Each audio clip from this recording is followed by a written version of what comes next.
Media की सरपरस्ती में अपने को महफूज मानते हैं। हम मीडिया की सरपरस्ती में जिंदा हैं।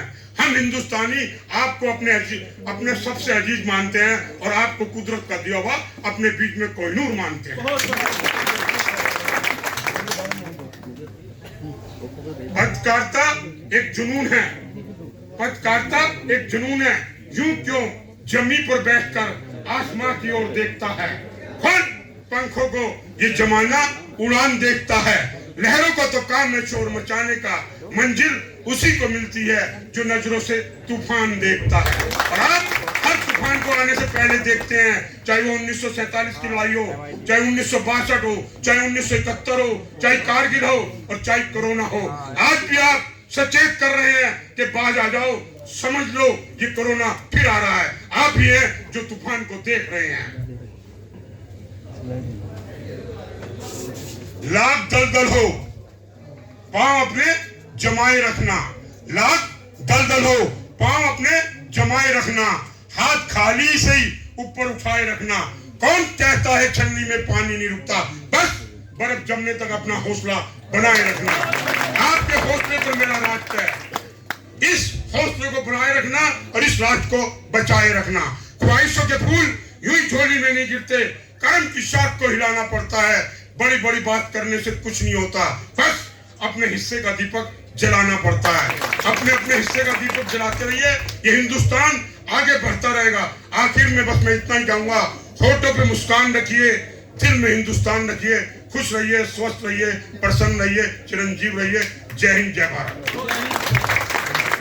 आपको कहना चाहता हूँ, इसलिए विराम नहीं दे रहा हूँ, आपको तालियां बजाने का मौका नहीं दे रहा हूँ। इस बात के लिए मुझे खेद है। तो पुनश्च मैं उसी विषय पर आता हूँ कि एकमात्र ऐसा संगठन यूपी जर्नलिस्ट एसोसिएशन जिसकी स्थापना 1960 के दशक में हुई है, और मैं उन सभी वरिष्ठ साथियों को आज याद कर लेना चाहता हूँ। एनयूजेआई की जब आज 50वीं 51वीं वर्षगांठ है, 50 वर्ष पूरे हो चुके हैं एनयूजेआई को। मैं ये भी आपसे बताना चाहता हूँ कि वैसे तो परिपाटी ये है, परंपरा के बाप से बेटे का जन्म होता है, लेकिन उपजा और एनयूजेआई के संबंधों के बारे में मैं ये कहना चाहूँगा कि यहाँ बेटे ने बाप को जन्म दिया है। उल्टी प्रक्रिया हुई है। यानी पहले गठन 1960 में यूपी जर्नलिस्ट एसोसिएशन का हुआ और 11 साल बाद एक उनका बाप पैदा हुआ एनयूजेआई, जिसका गठन यूपी जर्नलिस्ट एसोसिएशन ने किया। ये आप लोगों के लिए जानना बेहद जरूरी है। तो महत्व जी सर 66 में, लेकिन उसकी स्थापना 71 में हुई, इसलिए 71 से हम उसको मनाते हैं। 66 में वो विधिवत नहीं हो पाया था, मैं आपको बता दूं। 71 में जी, लेकिन उसकी स्थापना सर 60 में हुई थी। मैं हाँ वो विधिवत, चलिए 66 में मैं उसको दुरुस्त कर लेता हूँ आपके। बहरहाल 60 से सक्रिय है, लोग सक्रिय हुए थे 60 में। बहरहाल मैं फिर वही विषय पर आता हूँ कि ये कहानी आपने सुन ही ली है, समझ ली है। अब आपको हाँ दूसरी बात मैं ये बताना चाहूँगा कि यूपी जर्नलिस्ट एसोसिएशन भारतवर्ष का इकलौता संगठन है जो लेबर एक्ट के तहत पंजीकृत है।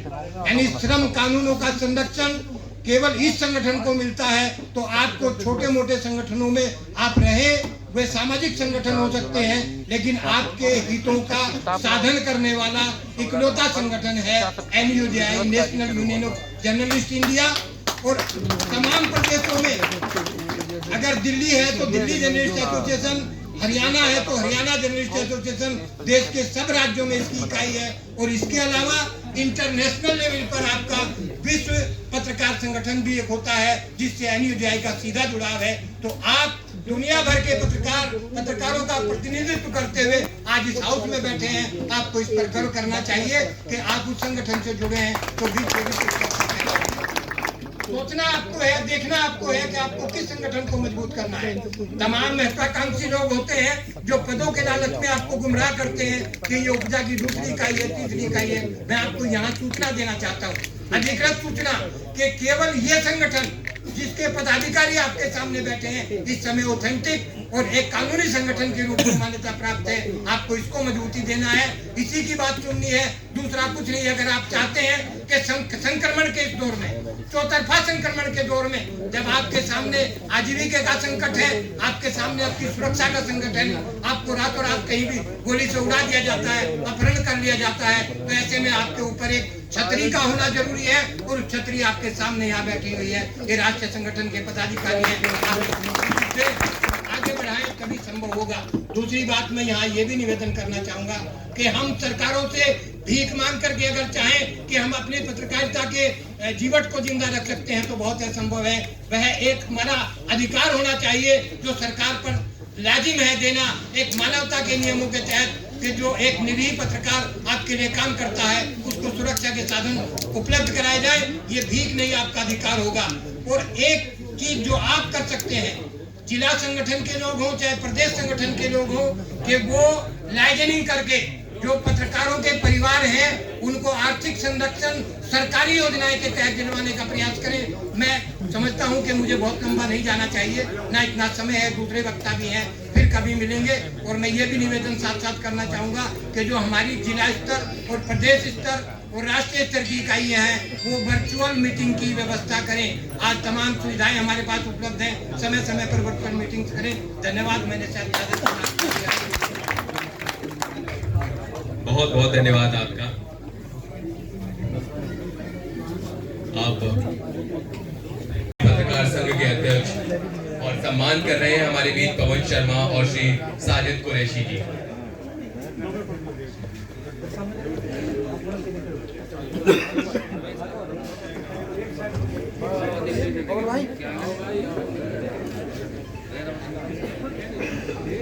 इसी क्रम में आगे बढ़ते हुए मैं आमंत्रित करूंगा, अनुरोध करूंगा श्री कुलदीप कुशवाहा से और श्री मुनीन्द्र जी से कि वो मंच पर आए और हमारे बीच मौजूद श्री नाथ मेहरा जी का सम्मान करें, जो कि राष्ट्रीय कार्यकारिणी के सदस्य हैं। श्री नाथ मेहरा जी, मैं आमंत्रित करूंगा कुलदीप कुशवाहा जी को और मुनीन्द्र जी को, वो आए और शॉल और प्रतीक चिन्ह भेंट करके हमारे बीच मौजूद राष्ट्रीय कार्यकारिणी के सदस्य श्री नाथ मेहरा जी का सम्मान करें। जोरदार तालियां बजती रहनी चाहिए।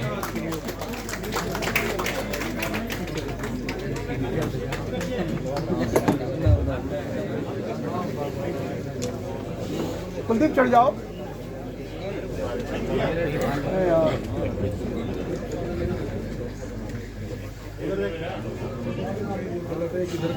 अरे तुम इधर आओ कुलदीप, इधर आओ। हाँ, ऐसे आपकी तालियों की आवाज आती रहनी चाहिए। सम्मान ग्रहण करना और सम्मान देना दोनों अपने आप में बहुत बड़ी बात होती है। और जब ये दोनों कार्य हो रहे होते हैं तो मैं एक बार फिर से बता दूं, हमारे बीच आ रहे हैं श्री अहमद जी और सागर राज जी। उनको मैं आमंत्रित कर रहा हूं सम्मान करने के लिए, जो हमारे बीच मौजूद हैं प्रांतीय कोषाध्यक्ष श्री बाल मुकुंद त्रिपाठी जी। जोरदार तालियों से स्वागत कीजिए।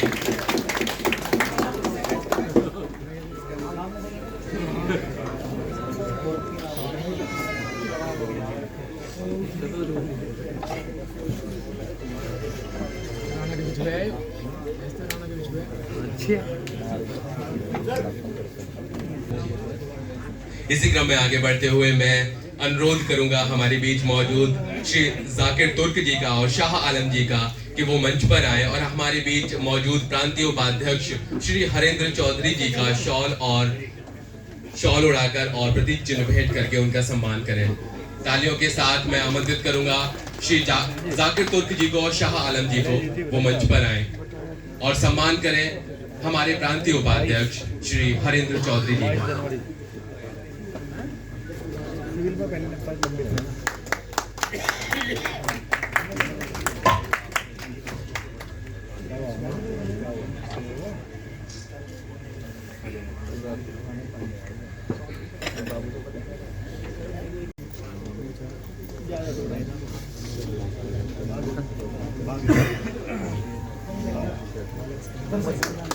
निकल गया 3-4 दिन लगे।